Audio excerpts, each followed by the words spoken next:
Well, it looks like we're very soon going to be checking out Albania as a country to live. We're currently here in Mexico, and we actually just finished a few appointments in Guadalajara. We have our private driver here who took us to Guadalajara for the day to go to our spa. We got our facials done.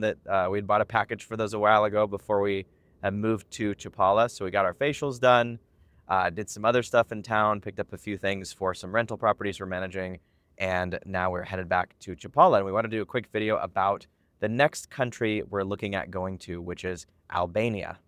Welcome to Entrepreneur Expat. This is Justin. I'm Amanda. And on this channel, we talk all about the international lifestyle, how to make money from anywhere in the world, and so much more. So if that's something that you're interested in, make sure to subscribe and hit the notification bell so you don't miss a single video that we have coming out on this channel. We have a lot of content coming out. We've got more countries other than just Mexico because we've gotten a lot of questions and requests about what other countries are great for American expats. Those are incoming. So make sure to subscribe. And for those of you who need help with either global tax optimization, businesses, diversifying yourself, immigration, visas, residencies, all that fun stuff that comes with this lifestyle, and you have over $1 million of net worth or more, then make sure to apply to work with us because we can help you with our team here in Mexico. We also have contacts in several other countries who can help you as well. And if you don't have $1 million in net worth yet, not a problem. We're probably one of the only YouTube channels who talks about this that has created a lot of resources for those of you who are not there yet, which you can find in the description below. And we'll help you make the money that you actually need in order to get those visas, whether it's a digital nomad visa, whether it's perhaps a temporary or permanent residence in Mexico. They keep increasing the requirements every single year. So if you've got a job, we help people all the time that have a long-standing history in the corporate world, even all the way up to the C-suite executive level. And they're like, you know what? I can work for a corporation. I can make money. I'm making multiple six figures, but I have no idea how to do that from anywhere. So we've got courses and training to help you with that below. But of course, if you are a millionaire, you've got money to invest, you're looking for some hands-on personalized support, then you can also go to entrepreneurexpat.com/consult and apply to work with our team. So on a recent video we mentioned how we were starting to look at other countries other than Mexico. We've been here, well, you've been in Mexico a total of like 5 years, all the times that you've been in Mexico. I've been here a couple years. We lived in the city. We're in Guadalajara now. We recently moved out to the Chapala area, which we love. But Mexico was always meant to be a bit of a temporary thing or a starting point to the international lifestyle. We always knew that eventually we'd end up in other countries. We just didn't exactly know when. And on that recent video, we talked about countries we were interested in, namely Uruguay and Portugal. So if you didn't catch that video, make sure to catch that one. What we forgot to mention was Albania. And that's what we're going to be talking about today because Albania has been making a lot of noise in the expat spaces lately, but I feel like it's still under the radar enough where it's not like, you know, for those of you, a lot of you in the comments for like, oh, Mexico's gotten too expensive with their requirements. Well, maybe Albania might be an option. And even if it's not about the money, and even if you're like, you know what, I have a lot of net worth, I've got assets, but when I look at Portugal and their highest marginal tax rates of almost 50%, that's not worth it. And you compare it, we're going to talk about this in a minute, I don't want to spoil it, but when you compare some of the tax rates and things like that, even if you are wealthy, and I would say almost especially if you are wealthy, and you live in Portugal full time, you're actually shooting yourself in the foot just a little bit.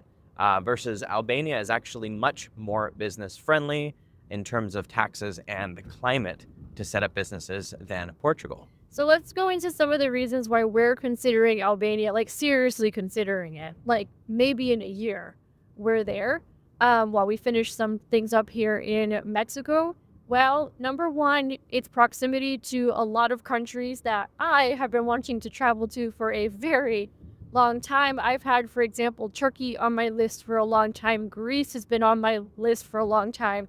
Some parts of Northern Africa have been on my list for a long time. And then, of course, obviously, you're a hop, skip, and a jump from the Schengen zone, which is most Western European countries. So, but you're not in the Schengen zone, which is kind of another pro, because you can feasibly go and live half the year in Albania, enough time to be on your way to earning your passport, which we're going to talk about in a second.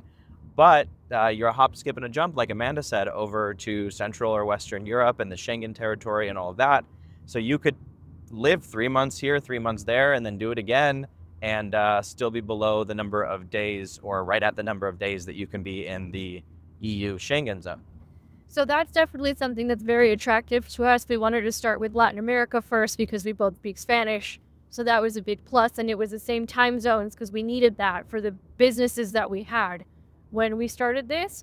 But that's no longer an issue. That's no longer a problem. We've got different ways of making money now That don't depend on don't that. depend on time zones, which is really great. And then everything that we said we wanted to do, we did. We spent some time in Latin America. We said we wanted to go to the Caribbean in the winters. This coming year will be the third year that we end up doing that. So we're like, time for Europe. Yeah. So that's the first pro, is the proximity to a lot of places we want to visit. And I'll add a second pro in there, which is the fact that you are able to soon, now with what Albania is now trying to enter the EU in 2022, they had actually started that process of entering the European Union. Once they do, I have a feeling that it's going to be much harder to get an Albanian passport, but currently they're not part of the EU, but I have a very, very good feeling that by the time we earn our permanent residency or citizenship there, which we're very seriously looking into, they're going to be part of the EU. And so that's going to open up potentially a lot of opportunities in the EU for us as well, without having to go through not only a much more expensive, but also a much less tax-friendly country like Portugal or in some cases Spain. I know a lot of people were trying to go the route of Spain, and the taxes there are just insane.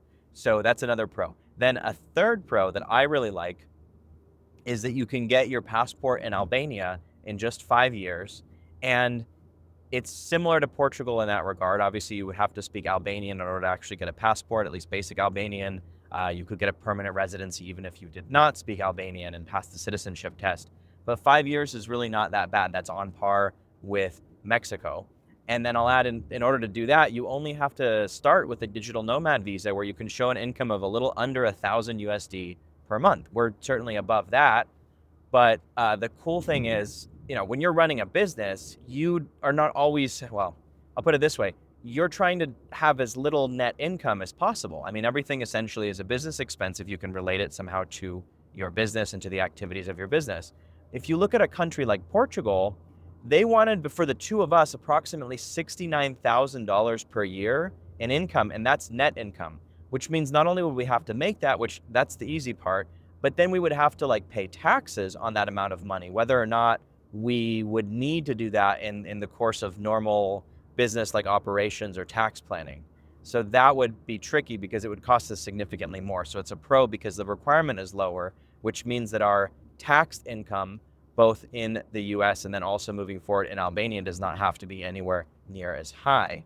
What else do you have on the pros in terms of culture? I know we're talking about culture and lifestyle and everything else compared to here.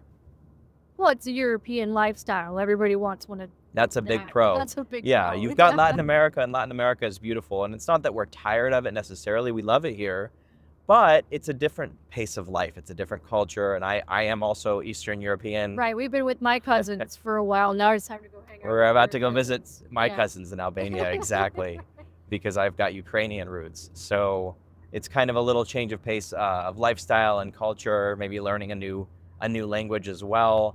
And then another really big pro that I love about Albania is the tax scheme that they have there. So the first thing is they have, and of course, consult your tax professional, whether it's in Albania or anywhere else. We've got people we can connect you with. If you do meet that criteria, you've got $1 million or more of liquid net worth, then you can book your consult at entrepreneurexpat.com/consult. But tax situation there is much better even than in Mexico. Of course, most people in Mexico, including expats, don't really pay taxes to Mexico. Maybe they're paying taxes either to the US. Yeah, Mexicans joke that they don't pay taxes. Yeah. I mean, they don't. But typically, expats aren't paying too many taxes here. But if you do get into the tax net in Mexico, whether it's because you're running businesses locally here or your income is high enough where they start to ask questions, or you're a Mexican and you've got a salary here, or even a foreigner, and you're working for a company here, the tax rate in Mexico is very, very high. The marginal tax rate goes to around 38%, or in some cases more, and you're also paying much higher taxes. You're paying an additional around 10% or 15% on the dividends. I'll double check that exact number for you guys, but you're paying extra tax on the dividends as well, which could even include income from an S corp, which a lot of expats have set up if they are business owners. So Mexican taxes, very high. Albanian taxes, however, if you set up the proper tax regime there, which is essentially you make yourself a self-employed person there in Albania working with foreign clients, i.e. your US-based corporation or businesses directly of US or Canadian or other countries' clients, then you actually get a tax holiday for the first 3 years starting now if you were to get that citizenship now or start that citizenship process and residency process now. Because until 2029, there are no taxes for basically independent business owners. Independent business owners there with clients outside of Albania, you pay 0% tax on your active income. And then after that, it's just 15% per year, which is pretty cool. And we've already done some calculations. And yes, we would effectively pay a little bit more tax in Albania than we would, say, in Mexico because of how things are structured and enforcement and whether or not they're actually asking expats to declare and file taxes. But for the lifestyle you get, that we would be paying effectively 30% in Portugal. So we would be paying double in somewhere like Portugal, significantly more than double in a place like Spain. And Spain even has wealth taxes. Albania does not, unless you've got assets in Albania. And even then, they're very, very low. So the tax rate is extremely favorable to expats and digital nomads. Speaking of something else that's favorable, cost of living in Albania, we were looking is about like what, half of what we're paying in Mexico, and we've really significantly Yeah. reduced our expenses just being in Mexico while living a very good quality of life. I think a lot of Americans still think in their minds that if you leave the United States, you're somehow downgrading. No, baby, Not at all. you're trading up. Okay, you are trading up. We got a private driver right now. We went to the spa. We have a lake view for $600 a month. You are trading up, my friends. At this point, you get access to healthcare, better quality food. Sounds like it's a better deal. Yeah, and it's not quite half. I mean, I think it would be a little bit more than half. It's very similar to what we're paying in Mexico, but for I would say arguably a higher quality of life, European lifestyle, and all that. You can find an apartment like fully furnished in the city center of a few different cities in Albania, like Tirana, for around 400 to 500 euros per month. So that would be around like $500 to $600 depending on the exchange rate. So to get an apartment furnished, I mean, we're paying about that. We're paying a little under we're paying like $500 to $600 per month US for an unfurnished 2-bedroom condo that's in a small town. So it's like on par with Mexico or a little bit cheaper, especially for housing, but it's cheap enough. So this is another thing I'll just add here. Compared to Portugal, if we were to rent an apartment in Portugal or even in Uruguay, in either of those places, we'd be paying minimum about $1,000 to $1,200 a month for like a furnished rental, which we would probably do at least at the beginning. Versus in Albania, we could get a furnished place that would allow our pets and everything for closer to $600 a month. So we have enough money left over where we could actually keep our place in Mexico, either rent it out on Airbnb or have somebody house sit or have friends or family just stay there for free. And we're still spending realistically under $1,000 or $1,100 a month in housing. And we've got houses on 2 different continents. In fact, it's cheap enough where we even could have another place in Southeast Asia, still rent it long term if we wanted to, and just hop around between multiple countries. So another thing that's interesting about Albania is the economic opportunities in Albania. And there's a few places to go to here. And I know you wanted to talk about that. But place number one is the fact that Albania is really just starting to really develop. I think they're building their 3rd airport. Now, you might think that's a bad thing. That's actually a good thing when you get in on the ground floor of a country. So, for example, a lot of you have been saying, oh, Mexico's getting crazy with its immigration and it's getting very expensive. Yeah, because Mexico's doing well. That's why that's happening. Well, the same thing is going to end up happening to Albania. We're just getting in on even more of a ground floor than Mexico. So when you get in on the ground floor of a country, it's usually a really good sign for investors and business and things like that. And, you know, you just did a post about this on your Facebook the other day. A lot of Americans reach out to us and they're like, oh, can you help us go to Canada? Can you help us go to the UK? Can you help us go to Australia? And we're like, well, number one, good luck with their immigration systems because they're complicated and very expensive. Australia, forget about it. And number two, all those countries are having the exact same problems you're having in the United States right now, which is incompetent leadership, political polarization, economic instability, increase in violence. All the countries that most Americans would feel comfortable in are all experiencing the same stuff. So you have to start thinking a bit outside of the box, like places like Albania, which are very safe and then starting to develop and starting to do well, whereas a lot of Western countries are starting to decline. So there's that. And then, of course, it's good for entrepreneur expat business because We just can like get content there. we get It's all content, we content. get more contacts. And partners there in the area that Partners, can we're help already with things. building contacts in Albania as we speak. But how many people here in Mexico are going to want to go to Albania that will then hire us to help them do it? And how vice many, versa. And vice versa. How many Americans or Canadians are in Albania? They're like, I'm tired of Europe. Let me go to Latin America for a while. And then they could use our help moving over here. So, of course, good for business. And, travel is the best education in the world. And I know 100%. you had some interesting insights about the business climate and economic climate as well. Yeah, I mean, because it's in Europe, the benefit there is a lot of people there are going to speak English, especially our generation and younger.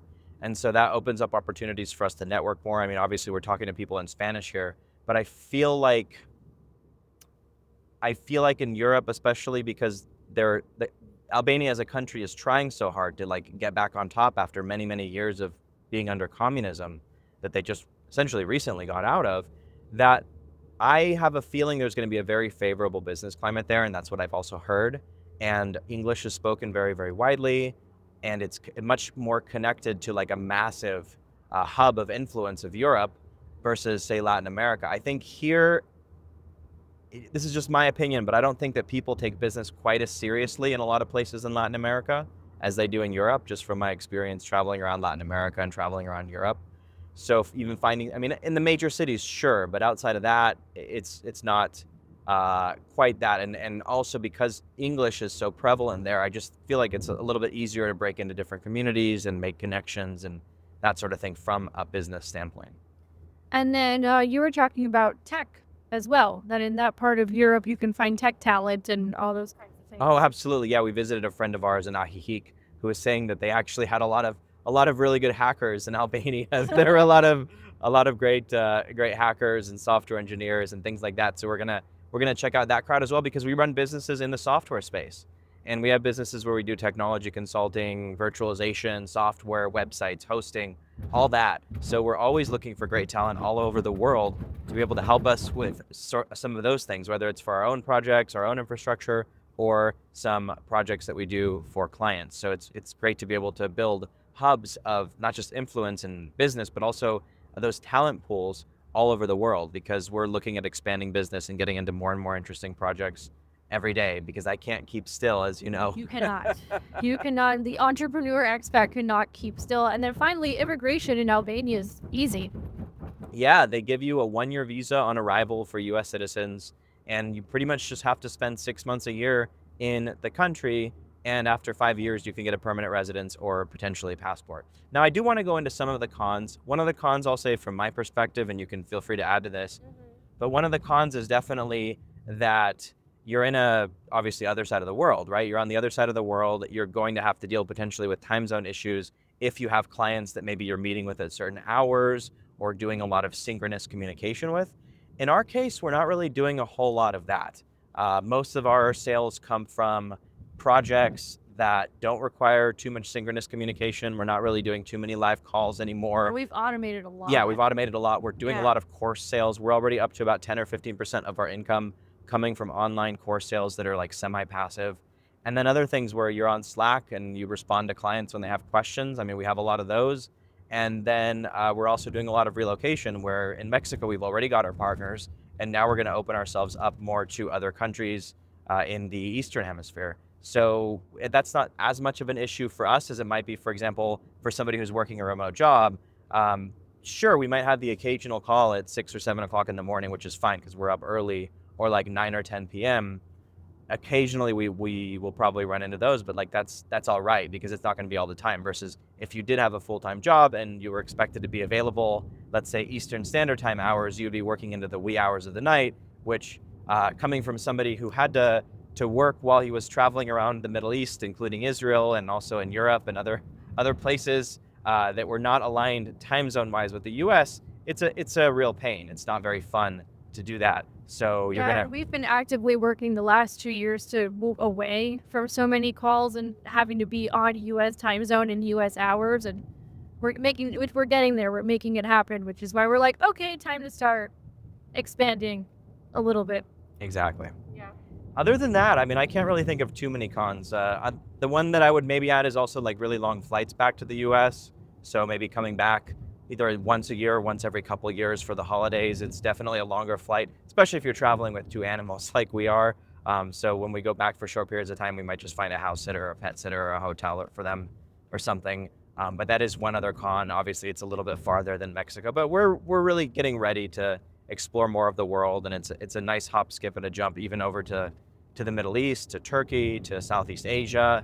It's nowhere near as far as it would be coming from the US or Mexico. So the cons for us really aren't too bad. Am I missing anything? I would just say based on what we've been researching, and this is particularly for like Americans who are used to things working a certain way, or Canadians or perhaps some Western Europeans, because it's more of a developing country, maybe sometimes there's issues with the power, sometimes maybe just it's more of a cash society, for example, so it's not as much digitized as Which is perhaps you actually might be not that used big of to. a con Yeah. because I'm not really so big on the US and Canada and Western Europe with all these CBDCs, the central bank digital currencies, right? Like the cryptos that they're going to use, not the ones that are, well, none of them are really private. They're all on a ledger, but basically the ones that are actually tied to a specific currency.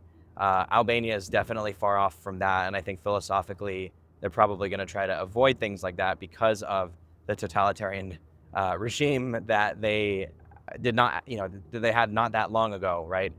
So they're far away from the government overreach, CBDCs and digital IDs and all these other things that are happening in the West. So maybe the cashless part is actually not that much of a bad thing Oh, in you a lot mean of no, it's ways. cash society, not But that's the cashless. cash society, yeah, exactly. Maybe the cash society is not that much of a bad thing. Just something to get used to. Exactly. Yeah.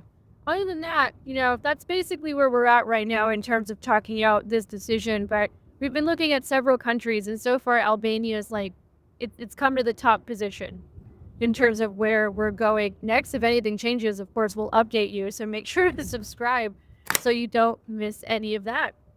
Yeah, and hit that like button as well. Hit that notification bell. When you like these videos, it really helps us a lot with our mission of reaching 1 million entrepreneur expats and aspiring expats. And like we said earlier, if you've got $1 million in net worth or more, and you're looking to take things further in your relocation journey, our team can absolutely help. Just go to entrepreneurexpat.com/consult and we can get you squared away. We can get you going, whether it's coming here to Mexico. Oh, there was a little tope back there. You saw that.